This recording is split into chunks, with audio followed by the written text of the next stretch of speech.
एक वक्त था जब लता मंगेशकर जी का एक भी फैन नहीं था। Can you imagine? अब अगर मैं ये कहूं कि अच्छा हुआ एक भी फैन नहीं था, क्योंकि अगर होता तो लता जी की आवाज पूरी दुनिया के सामने इस स्टैचर पे शायद ही कभी आ पाती। नहीं समझे? चलिए बताती हूँ। कभी कभी पलक झपकते ही दुनिया बदल जाती है, और ऐसा ही कुछ हुआ लता मंगेशकर जी के साथ।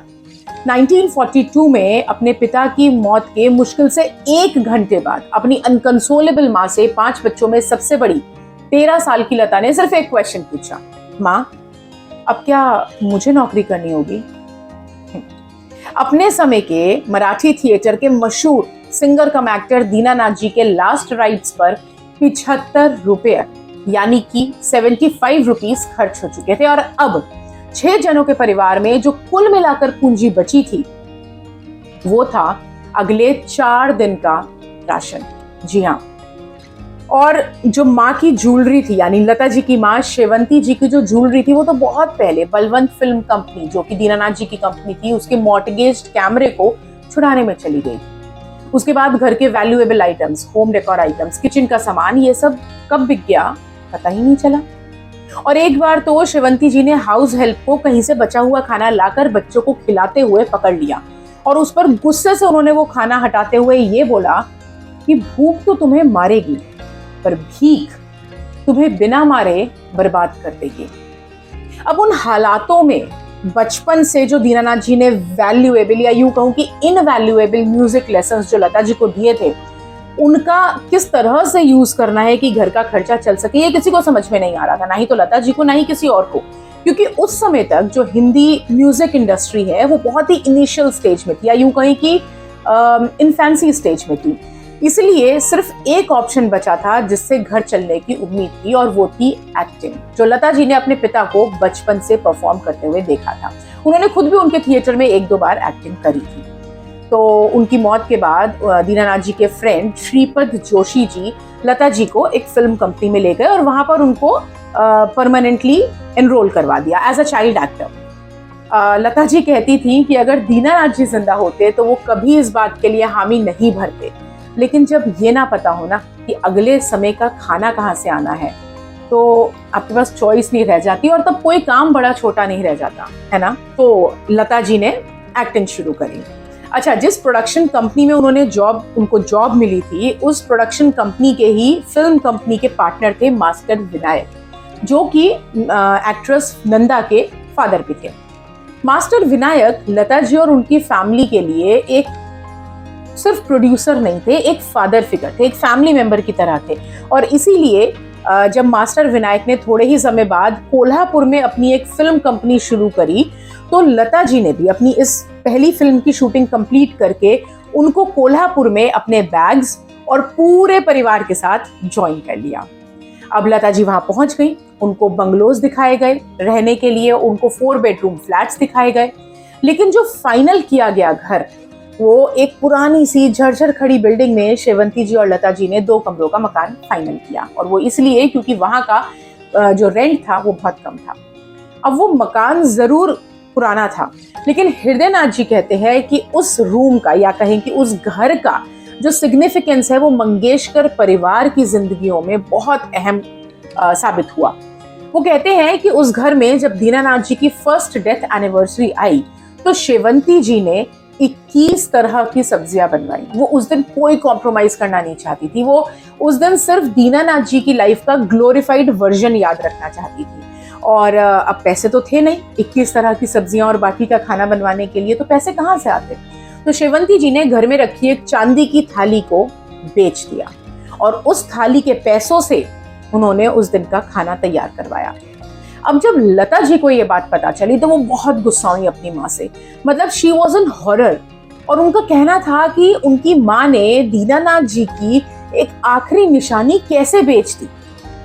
इस पर शेवंती जी ने लता जी को कहा कि तुम एक थाली के लिए इतना लड़ रही हो, मैं इस दिन कोई कॉम्प्रोमाइज करना नहीं चाहती हूँ, और ना ही मैं किसी के आगे हाथ फैलाना चाहती हूँ। और जिस थाली के लिए तुम इतना गुस्सा कर रही हो, अगर तुम अभ्यास करती रही, अगर तुमने प्रैक्टिस नहीं छोड़ी और अपने पिता की तरह गा गई, तो मेरा यकीन मानो ये थाली तो क्या, तुम पे सोने के सिक्कों की बरसात होगी।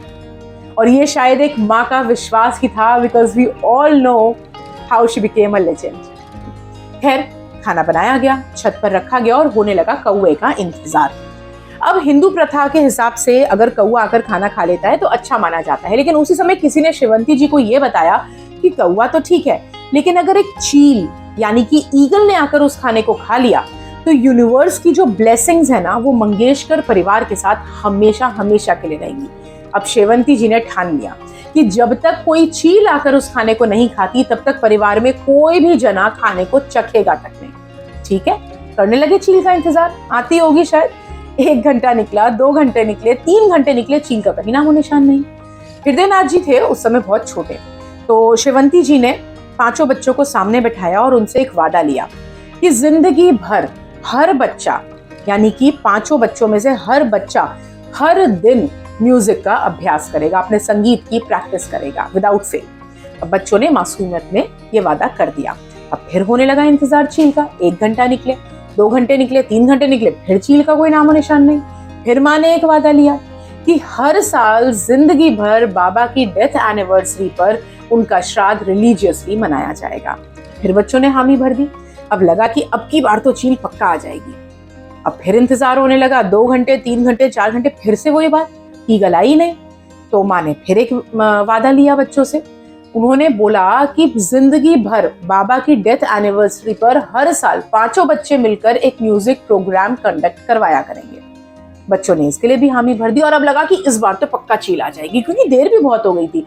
सुबह से सूरज चढ़ आया था, सूरज चढ़ने से दोपहर चरम सीमा पर सूरज पहुंच चुका था, लेकिन ईगल का कहीं नामो निशान नहीं था।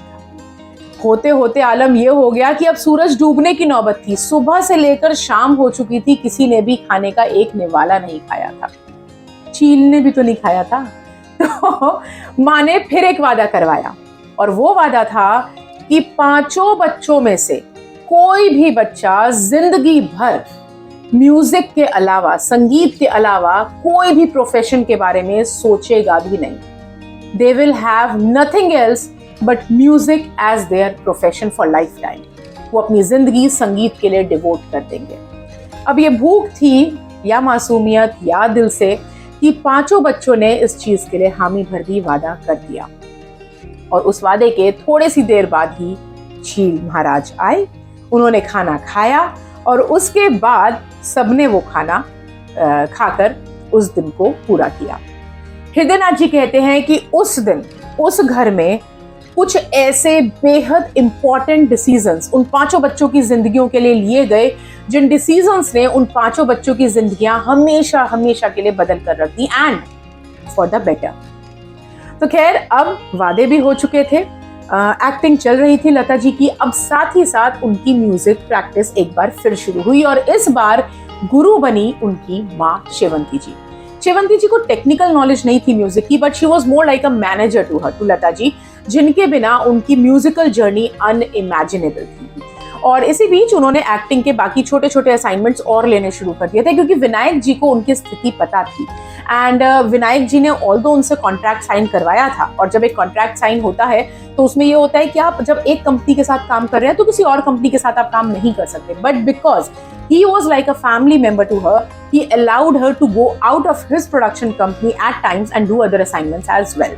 तो इस समय पर उन्होंने मराठी फिल्म के लिए गाना भी गाया, ऑल्दो उनको अभी भी अपने हिंदी फिल्म इंडस्ट्री के म्यूजिक करियर के एक बिग ब्रेक की तलाश थी। एक्टिंग असाइनमेंट्स चल रहे थे। इसी बीच 1945 में प्रफुल्ल पिक्चर्स, जो मास्टर विनायक की कंपनी थी, उनकी एक बहुत ही प्रेस्टिजियस प्रोजेक्ट अनाउंस हुआ, जो था बड़ी माँ, जिसमें दी नूरजहां और लता जी एक्टिंग कर रहे थे साथ में।